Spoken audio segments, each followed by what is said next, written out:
Decídete. Ok, retomando el mensaje con lo que hablábamos la vez anterior, el domingo pasado, veíamos que teníamos una ecuación. Pon una ecuación, por favor. Ya sabemos que el disclaimer no está de más volverlo a mencionar. Este mensaje va dirigido a ti en particular y el contenido del mismo busca incomodarte. Si en algún momento te sientes aludido, no te hagas que es contigo, ¿ok? Dígase usted mismo, hey, esa vaina es conmigo. Entonces, dale siguiente por mí.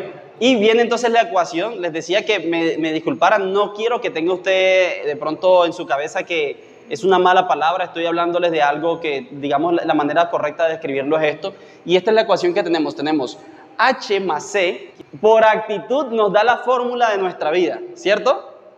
Entonces, ya sabemos que podemos tener mucho conocimiento, mucha habilidad, pero si no tenemos actitud, realmente estamos en nada.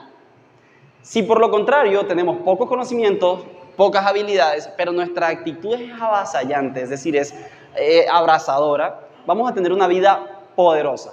Y luego vimos que entonces esos dos conceptos se definen de manera diferente en la modernidad. Hablamos de una actitud poderosa, sí, y una actitud o una vida de porquería, pero en la parte espiritual la Biblia lo describe como espíritu de valentía y espíritu de cobardía.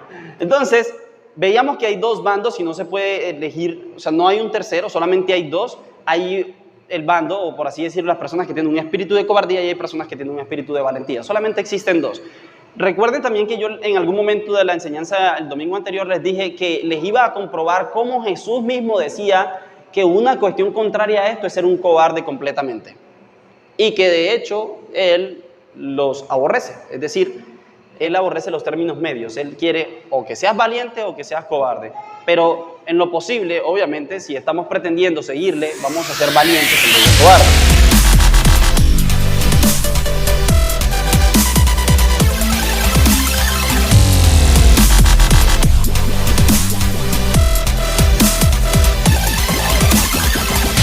Teníamos un relato en Números 13, desde el versículo 16 hasta Números capítulo 14, yéndonos hasta el versículo 38, el cual, para finalizar, hablaba de las consecuencias que tendría el pueblo por no haber creído en la palabra de Dios, y es que era que iban a vagar 40 años en el desierto y que iban a estar pasando necesidad, por así decirlo, esperando a entrar a la tierra prometida, y que esto iba a suceder para que precisamente la generación actual y la generación de los que venían, los hijos de los que venían, no pudiesen entrar a esa tierra. Sin embargo, a Caleb, que lo alentó un espíritu diferente, entonces su descendencia y los hijos de Nun también iban a entrar a esa tierra prometida. Entonces, hablábamos del castigo.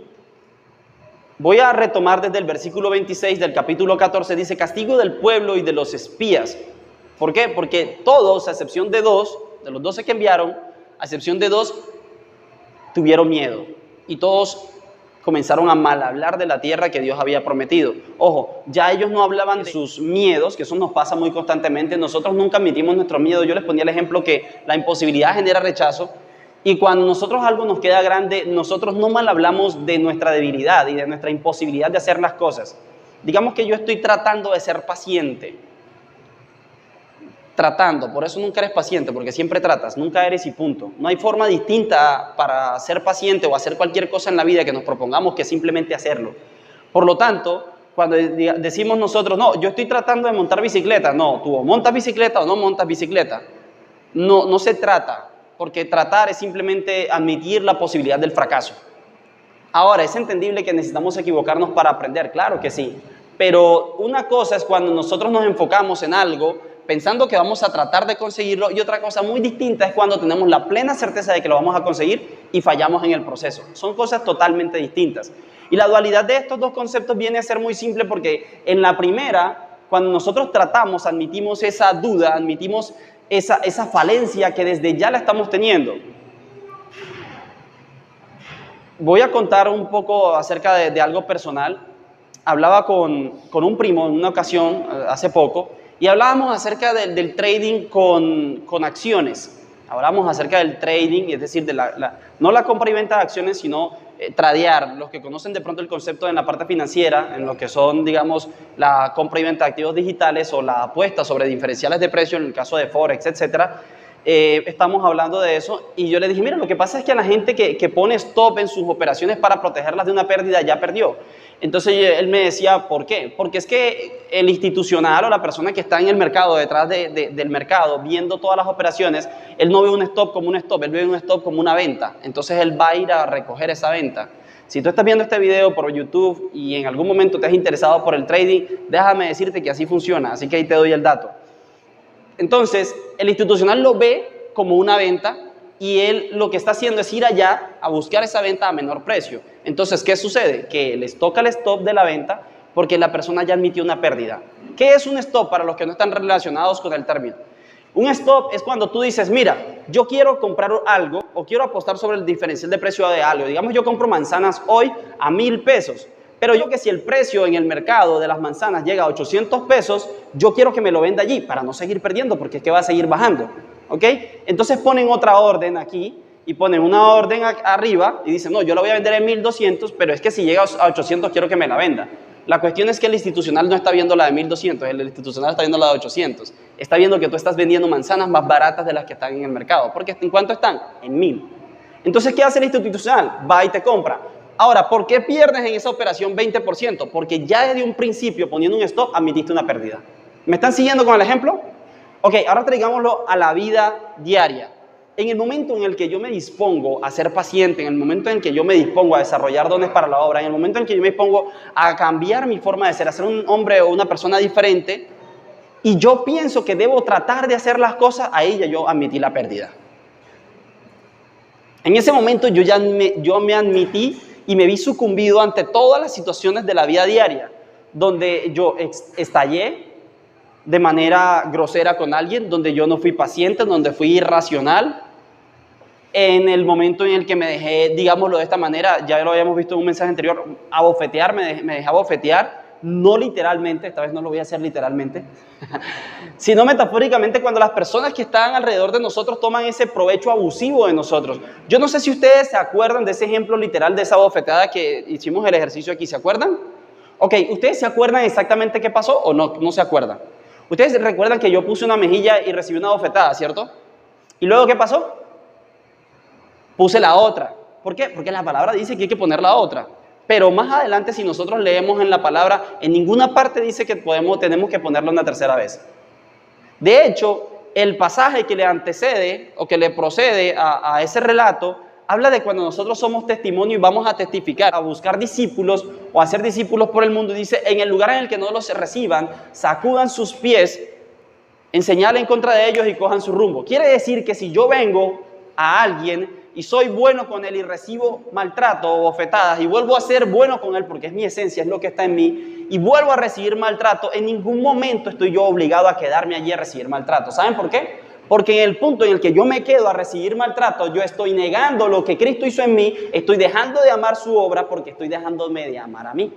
Cuando yo dejo de amarme a mí por amar a otra persona u otra situación, un trabajo, un ingreso, cualquier otra cosa, o una persona que nos haga daño de manera, digamos, física o verbal o de cualquier manera, en el momento en el que yo dejo de amarme a mí mismo y negar la obra de Dios, en ese momento yo estoy amando más a otra persona. Porque estoy soportando lo que esa persona está haciendo malo en contra mía. Y cuando yo no tomo mi lugar y me aparto, es allí donde yo vengo a pecar contra Dios. ¿Por qué vengo a pecar contra Dios? Porque en el momento en el que yo rompo la ley espiritual que dice que nadie puede dar amor si no se ama a sí mismo primero, porque la palabra de Dios dice, ama a tu prójimo como a ti mismo. Perdón, dice, en vez de a ti mismo, como a ti mismo. Quiere decir que primero, para yo tener un punto de referencia, un punto de partida de cuánto voy a amar al prójimo, yo debo amarme a mí mismo. Entonces, cuánto me ame yo a mí mismo, yo debo amar al prójimo. Y es allí donde en varias ocasiones, citando al pastor Giovanni Espina en este momento, él nos ha puesto el caso en el que muchas personas en el mundo corporativo dicen, mi jefe va a cumplir años, y corren a comprarle una camisa en un lugar de una marca que ni ellos se pondrían. Una camisa de 200, 300 mil pesos que ellos no se pondrían. ¿Por qué? Porque en ese momento están dejando de amarse a sí mismos y están amando más a otra persona. Ahora, ¿por qué hacemos eso? Porque ponemos la mirada en otras cosas. Probablemente esa cosa sea buena, probablemente esa cosa sea mala. Pero lo que sea que estemos haciendo que nos haga dejarnos de amar a nosotros mismos, nos va a llevar al fin, nos va a llevar a un mal término. ¿Por qué? Porque va a hacer que nosotros nos extraviemos en el camino y perdamos nuestra identidad y dejemos de ser lo que somos. ¿Claro hasta allí? Entonces, eso le pasó a los espías. En el momento en que perdieron su identidad y dijeron, esa tierra traga a sus habitantes. No sé si se acuerdan el relato, pero yo creo que ahí había gente, ¿no? No había gente ahí en la tierra que les habían mandado a colonizar. En toda la región montañosa, toda esa tierra que Dios le iba a dar, o le había dado ya al pueblo de Israel, que solamente le faltaba a ellos tomarla, hubo solamente 2 que sí entendieron lo que debían hacer y el resto estaban muertos de pánico. ¿Por qué? Porque le dieron más importancia a otros, dejaron de amarse a sí mismos, es decir, perdieron su identidad. Estos no solamente dejaron de amarse, sino que perdieron su identidad e incluso dijeron, declaremos entre nosotros o escojamos de entre nosotros un líder que nos guíe de vuelta a Egipto. Es allí donde muchas veces vemos nosotros en la palabra que cuando el demonio deja su morada, vuelve con 7 peores que él. Y digámoslo de esta manera, no es que la persona esté poseída, no lo vamos a ver del punto literal, que, ay, sí, entonces estoy por allá revolcándome y trepándome por las paredes como las películas nos han hecho ver que hacen los demonios, sino recordemos, el espíritu que nos mueve. El título alterno del mensaje, el espíritu que nos mueve. Ojo, decídete es ¿por qué? Porque tenemos 2 vías, 2 espíritus, el de cobardía y el de valentía. Pero ¿cuál de los 2 nos está moviendo? Entonces, cuando la persona antes tenía vicios, malas conductas, malos hábitos, etcétera, y trató de componerse, en el momento en el que abandona eso, porque le pareció imposible y la imposibilidad genera rechazo, no va mal a hablar de sí, va mal a hablar de lo que no pudo lograr. Va a decir, no, eso de ser paciente no es para mí. No, esa vaina tan difícil. No, eso así, tal cosa. Pero no va a decir, no, lo que pasa es que me hace falta templanza y tener un carácter formado para entender que soy débil ante X o Y situación y por lo cual termino sucumbiendo y entonces termino perdiendo los estribos. Nadie llega a esa conclusión. O sea, yo no he visto a nadie en su sano juicio declamar algo similar a lo que yo acabo de decir, admitiendo que algo le quedó grande. Simplemente el problema es de ese algo y el problema nunca es de ellos. Es decir, el problema nunca es de nosotros. ¿Por qué? Porque en ese camino en el que nosotros dejamos de amarnos a nosotros mismos, nunca nadie es responsable de nada. Es decir, nosotros mismos no somos responsables de nada, siempre hay un culpable externo. Hablé hace un tiempo con una persona que tenía problemas de adicción y le dije, oye, pero tú no quieres salir de tu problema de adicción. Y él me contestó y me dijo, yo tengo muchos problemas en la casa por eso. Sí, ¿y quién es el responsable? Y me dijo, la María Cachafa. Es decir, la marihuana es la responsable de los problemas que yo tengo en casa por ella. O sea, si yo dejo la marihuana en casa, me verán con otros ojos. Ok. Ven, y el problema que tú tienes, yo no creo que sea la María Cachafa, yo no creo que sea la marihuana. O sea, tú quitas a la marihuana de la ecuación y yo creo que tú no vas a dejar de gritarle a tu mamá, no creo que vayas a dejar de responderle mal a los que viven contigo, a los que te tratan bien. Entonces el problema no es la marihuana, el problema está en ti. Y la persona asombrada me decía, no lo había visto, no lo tenía presente, no lo sabía. Claro, tú puedes quitar la marihuana de la ecuación, pero el problema que está recurrentemente, teniendo presencia en esta situación, es que tú estás siendo una persona totalmente arbitraria con los que están a tu alrededor, desagradecido, irrespetuoso, impaciente, intolerante, todo eso. Entonces el problema no es la marihuana, el problema está en ti, porque si tú la quitas vas a seguir siendo lo que estás haciendo. ¿Sí me hago entender?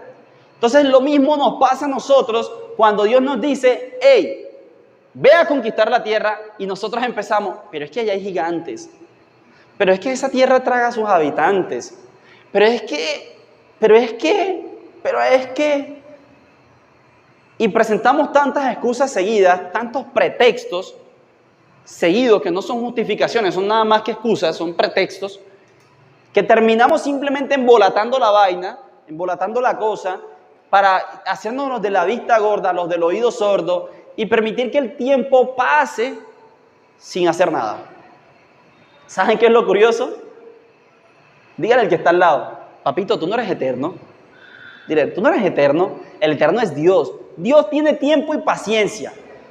Miren, voy a abrirles mi corazón, que no debería en este momento. Voy a abrirles mi corazón. Yo tengo sueños, metas, aspiraciones que he puesto en Dios.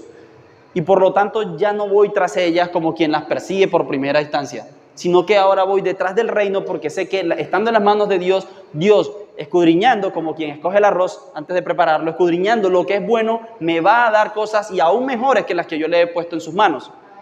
Pero ¿saben qué pasa? Que yo he entendido que cuando nosotros nos desvivimos y vamos digamos, tras esas cosas que creemos que vamos a alcanzar, la vida se nos pasa. ¿Y saben qué le he dicho yo? Esto es lo que les quiero confesar. ¿Saben qué le he dicho yo al Señor en oración? Le digo, papi, el eterno eres tú, yo no. Entonces, lo que sea que me vas a dar, por favor, prepárame para recibirlo pronto. Escuchen mi oración, escuchen mi oración. Disculpe que les abra mi corazón de esta manera. Miren que yo no estoy diciendo, dámelo. Yo estoy diciendo, prepárame, porque yo no quiero una bendición que me venga a añadir tristeza, porque yo sé que Dios no va a hablar mal de sí. Dios no da mal testimonio de sí mismo. Dios da el testimonio correcto de sí mismo. Yo le digo, Señor, el eterno eres tú. O sea, yo entiendo que este cuerpito bonito, que gracias a Dios estoy casado, porque si no codiciaría muchas. Voy a cortar eso. Este cuerpito bonito es terreno y es materia. Y esta piel se gasta, se consume, es perecedera.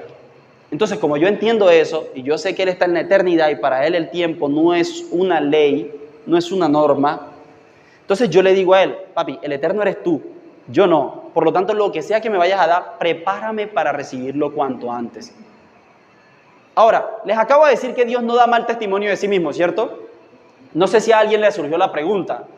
La cuestión es que si Dios no da mal testimonio de sí mismo, ¿cómo da Dios testimonio de sí mismo si muchas personas tienen un concepto diferente de Dios? No lo habían pensado, ¿cierto? Vamos a ver algo interesante entonces. Voy a terminar el relato desde el versículo 26 del capítulo 14 para entonces proceder con la continuación del mensaje. Dice, entonces el Señor habló a Moisés y a Aarón diciendo, ¿hasta cuándo he de soportar a esta perversa congregación que se queja contra mí? Recordemos, pero es que los gigantes, pero es que mi hermana me saca de quicio, pero es que mi mamá la quiero mandar para la porra, pero es que mi papá, pero es que mi hijo, pero es que el uno, pero es que el otro. Nunca tenemos responsabilidad nosotros. O sea, la paciencia, la tolerancia y el modo de hacer las cosas de manera diferente para poder arreglar los problemas nunca está en nuestras manos. Siempre está en manos de otro. Lo peor es que ese otro nunca se prepara para dar solución a ese tipo de problemas en su vida y nosotros tampoco. Entonces nunca va a haber una solución de nada. Prepárese, hermanito, porque usted va a tener una gran responsabilidad. Entonces, prepárese trayendo más personas a la iglesia para que usted pueda también guiar a otros. Entonces, comience a prepararse. Porque por si no lo saben, la bendición más grande está en la obra de Dios. Y si nosotros trabajamos en ella, Dios no es injusto para no retribuir de manera formidable, porque Dios da de lo que es Él. ¿Ok? Entonces, ¿hasta cuándo he de soportar a esta perversa congregación que se queja contra mí? No me voy a quejar más. Dígase usted mismo, no me voy a quejar más. Yo he oído las quejas de los hijos de Israel, esas que hacen en contra de mí. Diles, vivo yo, dice el Señor. Escuchen esto. Esto habla de la percepción que cada persona tiene de Dios. Vivo yo, dice el Señor, que si no hago con ustedes conforme a lo que han hablado a mis oídos, esperen. ¿Qué había hablado el pueblo de Israel respecto a Dios? Había dicho que Dios los iba a traer a morir al desierto, que Dios los iba a entregar en manos de los gigantes, etcétera, etcétera, etcétera. Que Dios los iba a hacer morir de necesidad en el desierto. Y miren lo que Dios se ve obligado a hacer. Digo se ve obligado porque yo quiero que ustedes entiendan el contexto de esta historia y entiendan lo que sucede entonces a continuación. Versículo 28, diles, vivo yo, dice el Señor. Si no hago con ustedes conforme a lo que han hablado a mis oídos, en este desierto caerán sus cadáveres, todos los que fueron contados en su censo, de 20 años para arriba. Y que han murmurado en contra de mí, a la verdad no son ustedes los que entrarán en la tierra, por la cual alcé mi mano jurando que los haría habitar en ella, con la excepción de Caleb, hijo de Jefone, y Num. Entonces, solamente ellos dos van a entrar. Versículo 31, pero a sus pequeños, de quienes ustedes dijeron que serían presa, a ellos los introduciré. Miren cómo calla el Señor la boca de los que mal hablan. Y ellos conocerán la tierra que ustedes han despreciado. En cuanto a ustedes, sus cadáveres caerán en el desierto. ¿Por qué sucede eso? Ay, Señor, yo te pido, Señor, yo te pido, Padre, que ese trabajo me lo den. Ay, Señor, yo te pido que ese ascenso me lo den. Ay, Señor, yo te pido que mi hijo. Ay, Señor, yo te pido que mi hija. Ay, Señor, yo te pido que mi... Ay, está en UCI, yo te pido que se salve. A Dios no lo mueve la necesidad, a Dios lo mueve la fe. ¿Y saben cuál es el problema de eso? Que mientras nosotros de labios para afuera le decimos a Dios lo que le ponemos en sus manos, creyendo que lo estamos poniendo en sus manos, dentro de nosotros hay un temor. Y ese temor es el que dice, te vas a morir en el desierto. Y ese temor es el que dice, te vas a morir a manos de gigantes. Tus problemas te van a arruinar. Tu situación económica te va a partir en dos y te va a poner peor de lo que ya estás. Y ese temor es el que hace que Dios termine obrando, no porque Dios traiga estas calamidades sobre tu vida, es porque tu misma fe las ha traído. ¿Por qué? Por cuanto no pones tu fe en Dios de manera plena y completa, todas estas cosas te anteceden. Y no voy a rescatar entonces el texto citado de Job, que ya muchos lo conocen. Pero en realidad funciona así, porque Jesús mismo dijo que todo lo que no sea poner la confianza en el Padre es totalmente contrario a este. Y eso es lo que vamos a ver hoy. Pero escuchen, todos terminamos bajo muerte cuando decidimos albergar duda en nuestro corazón. Cuando nosotros no entendemos que Dios ya prometió algo y que su palabra no va a fallar, y nosotros entendemos a Dios de una manera totalmente diferente. Esto que les voy a contar, yo no sé si decírselos un domingo o decírselos un miércoles, son temas un poco más profundos. ¿Saben qué no se los voy a decir? Venga el miércoles para que lo hablemos. Mejor venga el miércoles. Y hablamos de estos temas profundos que son la enseñanza más profunda, entonces hablamos el miércoles. ¿Quién viene el miércoles? Eso, lo mismo de siempre, que vengan los demás que no vienen. Estos temas profundos los vamos a hablar los miércoles. Pero por ahora les digo que al buen entendedor, escuche estas palabras. Entonces, vivo el Señor dice que va a hacer con ellos conforme a lo que han oído, a lo que han hablado a sus oídos. Versículo 31, entonces sus pequeños van a heredar la tierra. Versículo 32, en cuanto a ustedes, sus cadáveres quedarán en el desierto. Versículo 33, sus hijos andarán errantes en el desierto. Durante 40 años, ellos llevarán la paga de las infidelidades de ustedes hasta que sus cadáveres sean consumidos en el desierto. Oye, eso sí estuvo feo, eso estuvo grueso. Ellos llevarán la paga de sus infidelidades. O sea, nosotros terminamos siendo infiel a Dios cuando tenemos este tipo de actitudes. Tremendo, ¿no? Dios es siempre fiel, pero nosotros sí podemos serle infiel todo el tiempo y desleales. Conforme al número de los 40 días en los que exploraron la tierra, cargarán con sus iniquidades durante 40 años, un año por cada día. Así conocerán mi disgusto. Porque si el Señor ya los había perdonado, les da semejante escarmiento. Porque dijo el Señor más atrás también, vivo yo, los he perdonado ya, o sea, lo olvidó ya, pero dice, no quedará el impío sin su paga.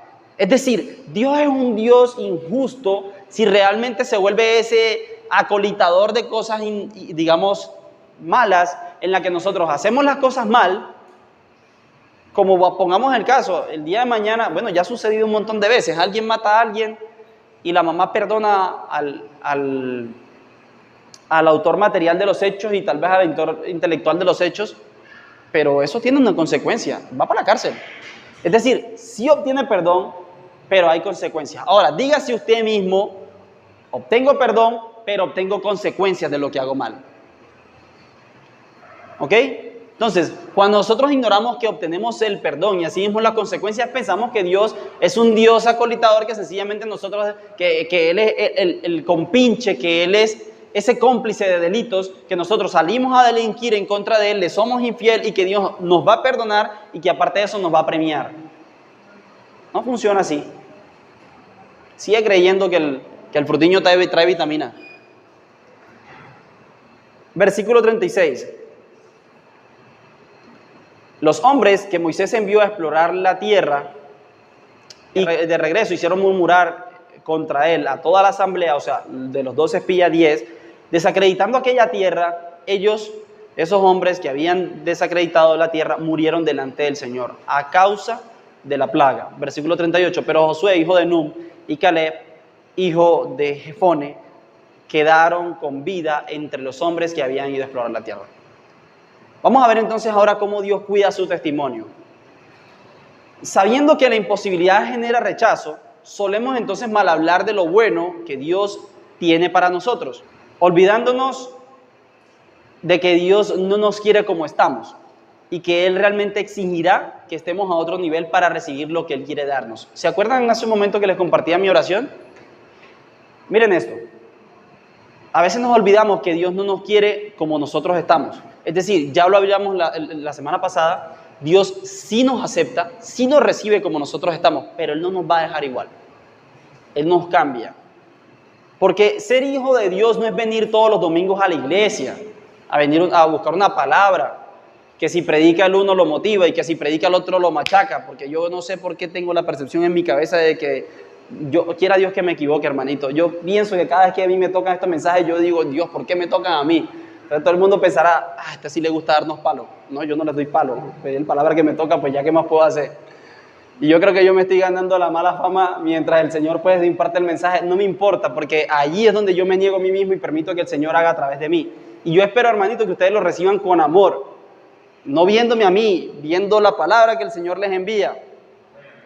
Y espero que la compartan también.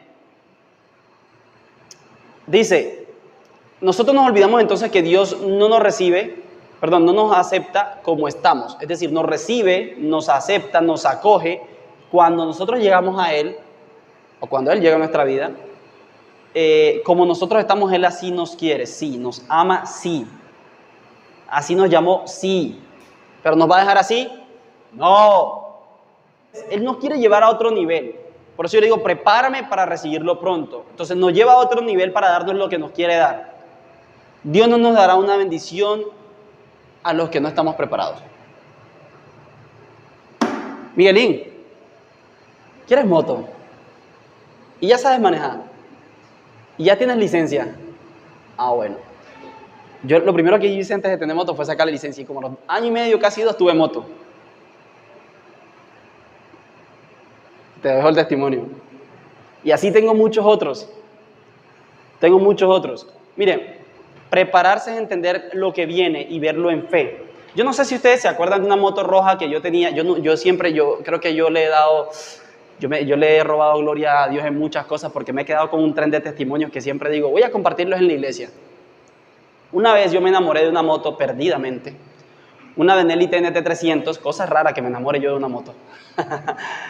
Y resulta que yo se la pedí a Dios. Casi 2 años estuve rogándole a Dios por esa moto. ¿Saben qué hice?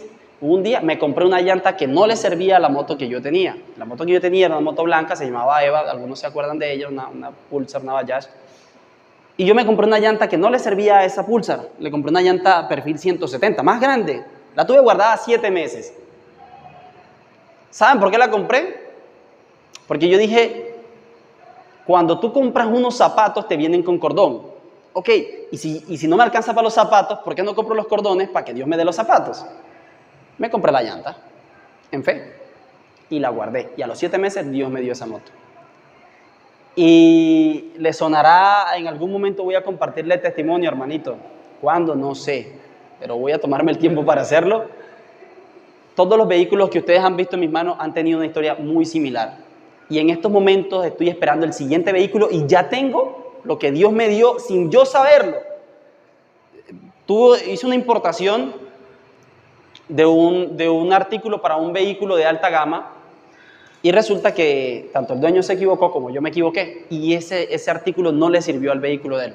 Y yo llevo guardado eso ahí y me fui, digámoslo así, en pérdidas con 2 millones de pesos y yo lo llevo guardado ahí ya casi 3 meses, 2 meses largos.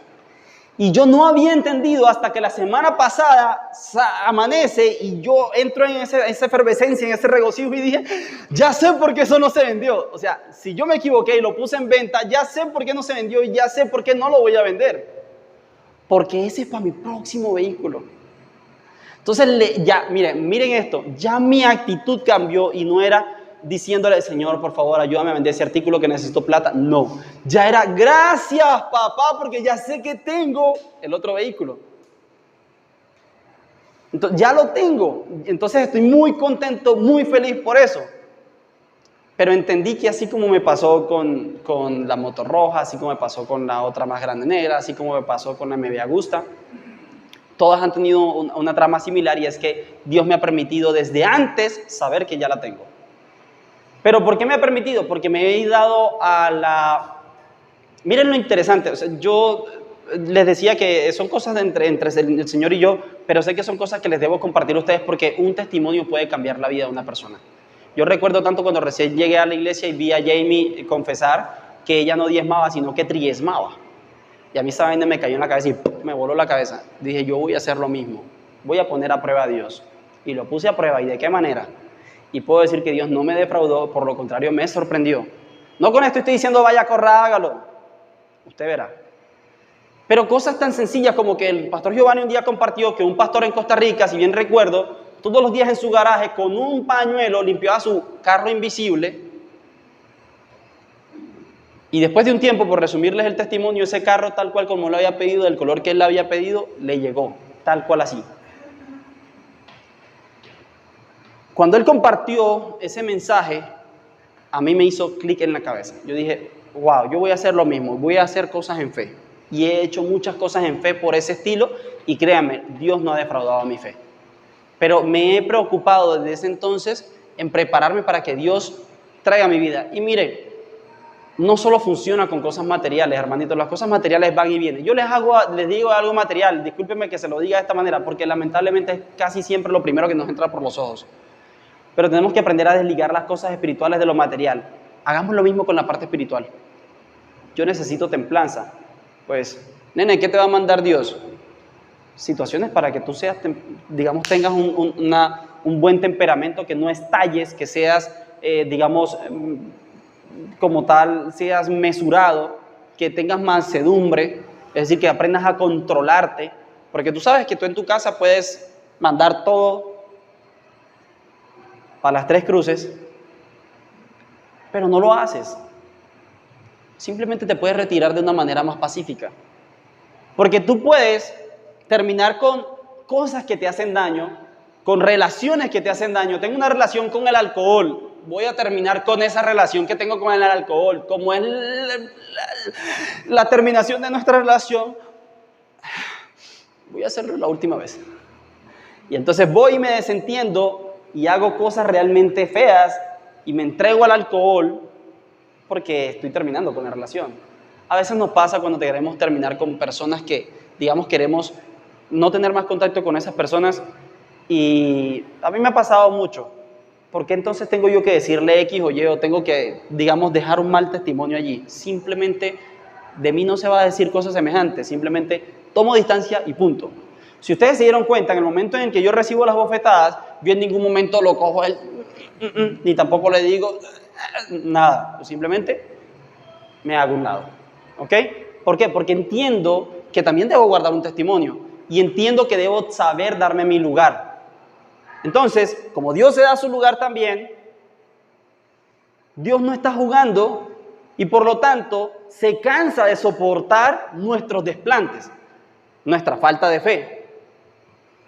No con esto se dice que el Señor sea pronto para la ira. Escuchen, yo le estoy diciendo que el Señor se cansa porque el Señor dijo hasta cuándo he de soportarlo, y no fue la primera vez. Ahí lo habla Dios Padre, pero Jesús también lo dice. Y si bien recuerdo, Jesús estaba con los discípulos y dijo, ¿hasta cuándo he de soportarlos? ¿Sí? ¿Hasta cuándo he de estar en medio de ustedes? Entonces no es algo nuevo. Ahora, Dios no está jugando, por lo tanto se cansa de nuestra falta de fe, y no con esto es pronto para la ira. Lo que sucede es que si no creemos en Él, no hay nada entre Él y nosotros.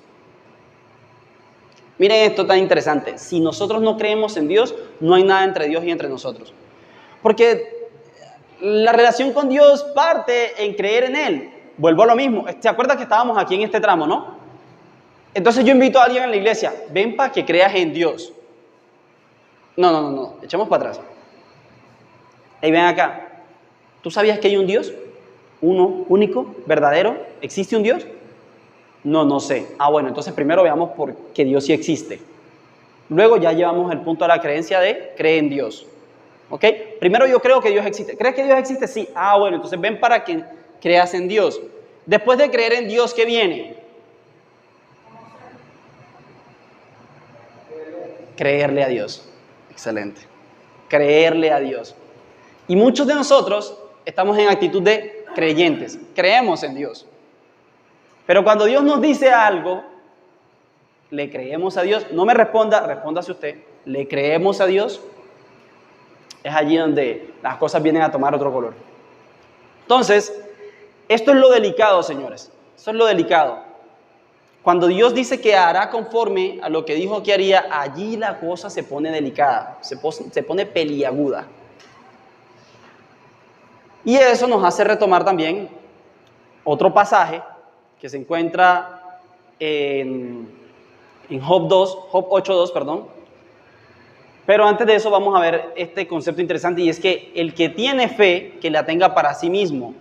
Ojo, Dios no es un monigote, sin embargo, hará conforme a su fe.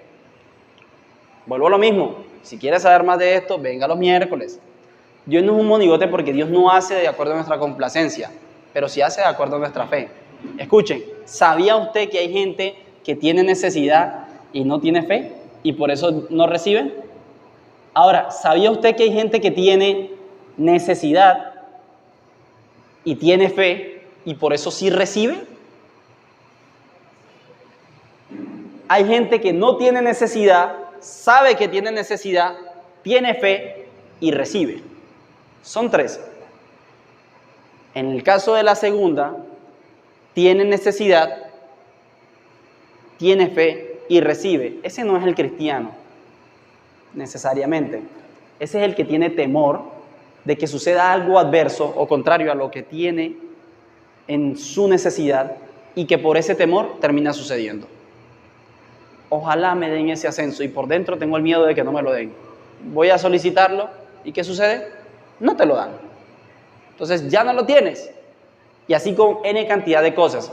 ¿Por qué? Porque tengo necesidad y tengo una fe contraria a la fe que Dios está demandando de mí, pero como Dios está ligado al nivel de fe que nosotros tengamos, por eso dice la palabra, tengan fe como un grano de mostaza, y diga que cada uno recibió de acuerdo a una porción, cada uno recibe de acuerdo a su fe, hágase con ustedes conforme a su fe. Entonces es la razón por la cual con ese temor y todo se recibe lo que se teme. En Job capítulo 8 versículo 2 dice: ¿hasta cuándo hablarás tales cosas y las palabras de tu boca serán viento impetuoso? O sea, muchas veces nosotros de hecho no nos medimos en palabras, sino que vamos hablando lo que se nos venga por delante. Y la palabra de Dios nos confronta y dice: ¿acaso pervertirá Dios el derecho? ¿El derecho de qué? De recibir lo que se debe recibir lo que se merece. ¿Ustedes saben el significado de justicia? Dar a cada quien lo que se merece. Miren cómo dice el relato en Job 8:2, dice: ¿hasta cuándo hablarás tales cosas? Es decir, cuando nosotros mal hablamos de Dios, no tenemos que expresarlo y decir: Señor, ojalá me den ese empleo. Y luego dice: ay, yo tengo miedo que no me lo den. No. Eso lo decimos nosotros mismos en nuestro corazón. Entonces, ¿acaso pervertirá Dios el derecho? ¿El Todopoderoso pervertirá la justicia? Es decir, ¿cómo no va a dar Dios a cada quien lo que se merece? Si Él está poniendo en Dios una responsabilidad, un atributo que Dios no tiene. Pero Dios hace conforme a su fe porque Dios guarda su testimonio. Ojo que estamos en un tramo que se llama Dios cuida su testimonio. Entonces, dice en el versículo que continúa, dice: si tus hijos pecaron contra Él, Él los entregó en manos de su transgresión. O sea, si los hijos de nosotros, si nosotros mismos pecamos en contra de Dios, Dios nos entrega las manos de nuestra transgresión. Es decir, por eso mismo que nosotros tememos que Dios hará en contra de nosotros, por ahí mismo vamos a recibir el escarmiento. ¿Usted me está siguiendo, hermanito? Dios los entrega en manos de su transgresión. Romanos 14:22. La fe que tú tienes, tenla para contigo mismo delante de Dios. Ojo, dichoso el que no se condena a sí mismo en lo que aprueba. Versículo 23, pero el que duda al respecto es condenado si come porque no lo hace con fe. Pues todo lo que no proviene de la fe es pecado. ¿Se acuerdan que les decía hace un momento? Todo lo que no sea la fe y la creencia plena en Dios es pecado. O sea, de por ahí, ya de por sí, y ustedes dicen, uy, eso es así. Uy, esta vaina de ser cristiana está más difícil de lo que yo esperaba. A las personas que nos ven por primera vez dicen, uy, esto de cristiano no es tan fácil como lo pintaba. Esa es la razón, cariño, por la cual no todo el mundo decide seguir a Cristo. Porque esto es para valientes, no para cobardes. ¿Eres un cobarde? ¿Eres un cobarde? ¿No? Ah, bueno. Esto es para valientes, por eso no cualquiera se le mide. La gente cree que los cobardes y los pasivos y los... Ay, sí, esos son los cristianos. No, no, no, esto es para valientes, esto es para gente que tiene perrenque. Dice, versículo 23, lo repetiré. Pero el que duda al respecto es condenado si come porque no lo hace con fe, pues todo lo que no proviene de la fe es pecado. Isaías 40:30 dice, aún los muchachos se fatigan y se cansan, los jóvenes tropiezan y caen. Versículo 31, pero los que esperan en el Señor renovarán sus fuerzas, levantarán sus alas como águilas, correrán y no se cansarán, caminarán y no se fatigarán. La cuestión es que los jóvenes, pero aguarden un segundo, ¿no eran los mayores de 20 los que se morían? Ah, los viejos también se cansan de creer. Yo no sé cuántos años lleva cada uno de nosotros conociendo del Señor. Solo vigile que no se canse de creer. Solo vigile que la fe esté acompañada de paciencia. Que esa creencia no se le acabe por larga que sea su espera. Y que usted sepa albergar una fe que no permita paso alguno a la duda para que Dios se glorifique en su vida como usted espera que se glorifique, no como usted teme que no se glorifique. Voy a repetirlo.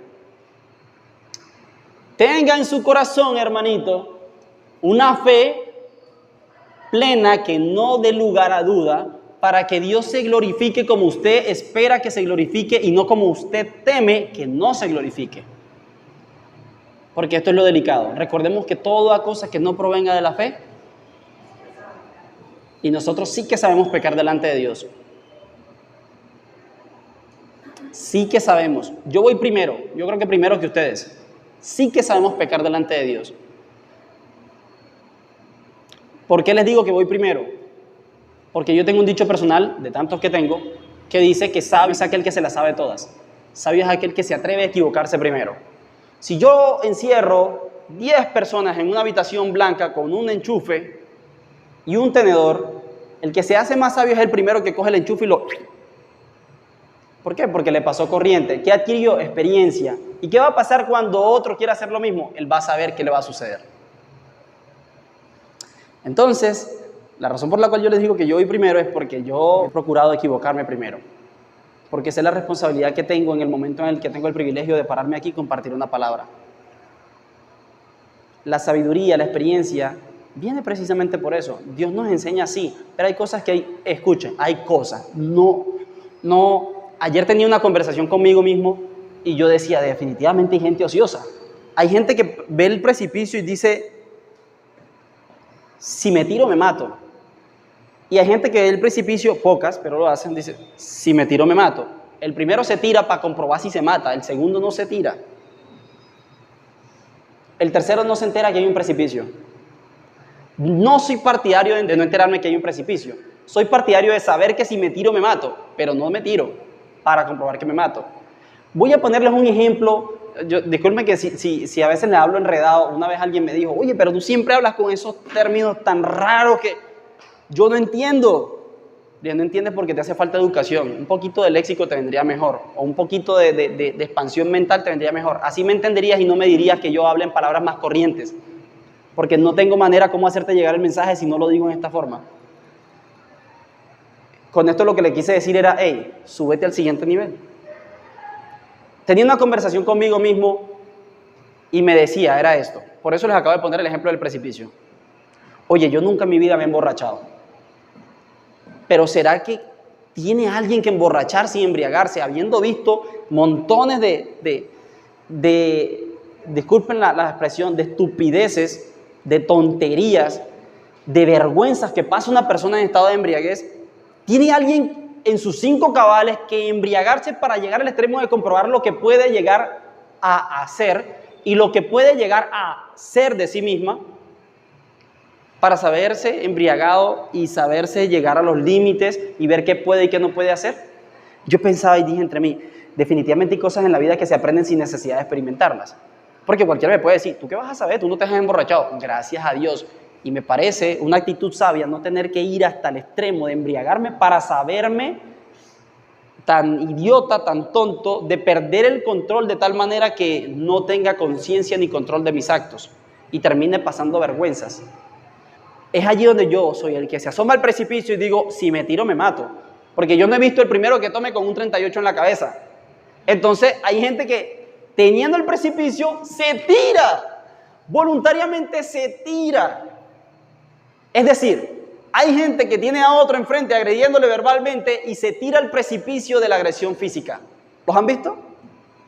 Hace unos días hablaba también con una persona y me decía, ya el respeto se perdió en mi casa. Yo lo traté muy mal y él me agredió físicamente. Entonces, gente que ve el precipicio y se tira. Pregunta, ¿tenemos que ser tan necios a tal punto de vivir las cosas para poder experimentarlas y decir entonces, ya sé qué sucede? No con esto estoy diciendo que yo me tenga que embriagar para decirle a alguien que no se embriague porque es malo, no voy a llegar a eso. Hay cosas que se pueden evidenciar. Como hay personas que ejercen el liderazgo de equivocarse primero, como el que mete el tenedor o el alambrito en el enchufe, le pasa corriente y ya puede decirle a otros. Más de uno va a decir, no te creo. ¿Quién aquí dice, no te creo? Y coge el tenedor y... Hay otros que simplemente creen y dicen, bueno, no lo voy a hacer. ¿Por qué? Porque ya lo hizo. Es decir, él me evitó pasar por ese aprendizaje en carne propia. Y miren lo interesante, hay 2 tipos de personas que no lo creen. Uno es el ocioso, que sí o sí piensa que tiene que vivir de error en error para comprobarlos por sí mismo. Y hay una canción por ahí de la hermanita Shakira que dice, solo de errores se aprende. Y yo cuando era niño yo decía, ¿cómo se le ocurre a una persona decir que solo de errores se aprenden? Entonces yo hablaba con eso con la otra persona y me decía, pero es que es una canción, sí, pero es que ¿para qué cantan esa basura entonces? Solo de errores se aprende, o sea, tal vez sí, tal vez no, o tal vez yo fui muy extremo, que hoy en día estando adulto, ojo, eso decía cuando estaba pequeño, cuando esa canción salió, hoy en día estando adulto ella dice, solo de errores se aprende, no dice, o solo equivocándome aprendo. Porque si yo solo de errores aprendo, quiere decir que entonces debo tener la sabiduría de ver el error en otro y aprender. Entonces ya de ahí cambia de contexto. ¿Ok? Volviendo a lo que les decía, si solo de errores se aprende, no piense usted, hermanito, que solo aprende de los errores suyos. Aprenda de los errores de otro. Aprenda de los errores de otro. Pero ¿sabe qué es mejor? Aprenda del testimonio de otro. Aprenda de la hermanita que triezma. Aprenda del hermanito que compró un kit de carreteras para que Dios le diera carro y se lo dio. Aprenda cositas. Tome ventaja, hermanito. Que el otro se equivoca para que usted coja ventaja. No para que usted diga, ay, yo tengo que pasar por ahí también. Imagínense cómo sería la cadena evolutiva si todas las personas que nacen tuvieran que aprender solas a cocinar, a caminar, a hacer, yo qué sé, una tela para vestirse. No, uno nace y ya hay información de lo que se ha logrado anteriormente, por lo tanto ese proceso evolutivo se acorta de una manera en que muchas veces nosotros ni nos percatamos. Y es lo que nosotros cuando dirigimos una enseñanza buscamos que las personas tengan el acortamiento de esa línea de vida que nos ha permitido llegar hasta este punto y tener el conocimiento y la sabiduría que tenemos para poderlo impartir a otros, independientemente que a algunas personas no les guste impartirlo, independientemente que sí. No solamente estoy hablando de la parte relacional con Dios, estoy hablando también de la parte secular, donde vemos conferencias, clases, etc. Hay gente que le gusta compartir el conocimiento, yo me incluyo, comparten el conocimiento. Entonces, volviendo a lo que les decía, yo no tengo que irme a los extremos y vivir esas cosas por necesidad. 2 personas que no creen en que el hermanito John cogió y metió el tenedor al enchufe y le pasó corriente. Una es el ocioso y la otra es la que no cree en Él. ¿Por qué? Por el testimonio que Él tiene.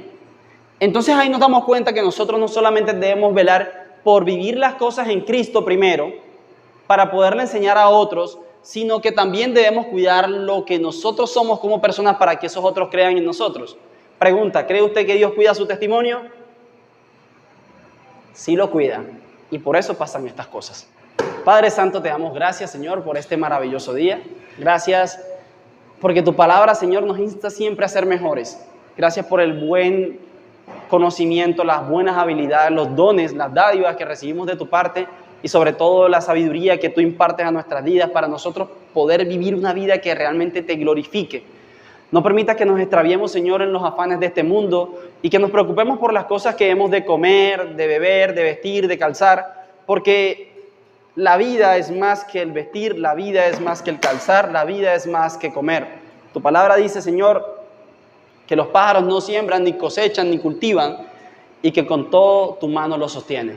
Por lo tanto, nosotros queremos ser sostenidos por tu mano, entendiendo que de ti dependemos plenamente y sabiendo que tú nos has amado aún primero que nosotros a ti, y por lo tanto tu misericordia, Señor, nos arropa y nos abriga. Permítenos asimismo conocer lo que es tu ser, para vivir a través del mérito, y no vivir más por la gracia, sino vivir ya ahora por la justicia de nuestras manos. Llévanos a ese nivel de vivencia por justicia, para darte siempre lo que tú mereces, honra en lo que por cuanto merece honra, y gloria en lo que merece gloria. Amén.